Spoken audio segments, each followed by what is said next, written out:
मित्रांनो, विधान परिषदेची 12 जुलैला होणारी निवडणूक बिनविरोध होईल अशी स्थिती होती. मात्र शेवटच्या 2 दिवसांमध्ये महाविकास आघाडीने तिसरा उमेदवार दिला आणि निवडणुकीची चुरस आणखी वाढत गेली. सर्वप्रथम आपण महाविकास आघाडी आणि महायुतीने कोणते उमेदवार दिले आहेत ते आपण पाहूया. महायुतीमधील भाजप पक्षाकडून पंकजा मुंडे, योगेश टिळेकर, परिणय फुके, अमित गोरखे आणि सदाभाऊ खोत हे उमेदवार असतील. शिंदे गटाकडून भावना गवळी, कृपाल तुमाणे आणि अजित पवार गटाकडून राजेश विटेकर आणि शिवाजीराव गर्जे हे उमेदवार आहेत. इकडे महाविकास आघाडीकडून काँग्रेस पक्षाच्या प्रज्ञा सातव, शरदचंद्र पवार गटाकडून समर्थन असणारे शेकापचे जयंत पाटील आणि ठाकरे गटाचे मिलिंद नार्वेकर हे उमेदवार आहेत. नार्वेकरांनी उमेदवारी अर्ज मागे न घेण्याच्या निर्णयामुळे एकनाथ शिंदे आणि अजित पवार गटाला मोठा फटका पडण्याची शक्यता राजकीय वर्तुळात वर्तवली जाते. मौयाकडे असलेल्या आमदारांच्या संख्येच्या बळावर फक्त 2 उमेदवार निवडून येऊ शकतात.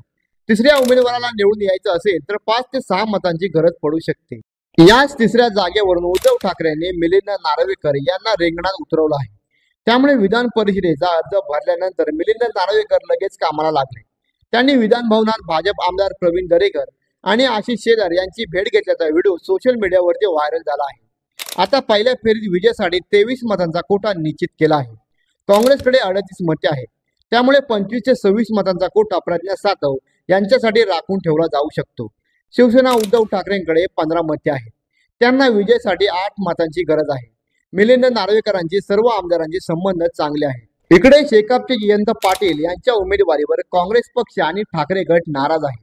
त्यामुळे शेकापचे जयंत पाटील किंवा शिंदे गटातील उमेदवार किंवा अजित पवार गटातील उमेदवार या तिघांपैकी एकाचा पराभव होण्याची शक्यता राजकीय वर्तुळात वर्तवली जाते.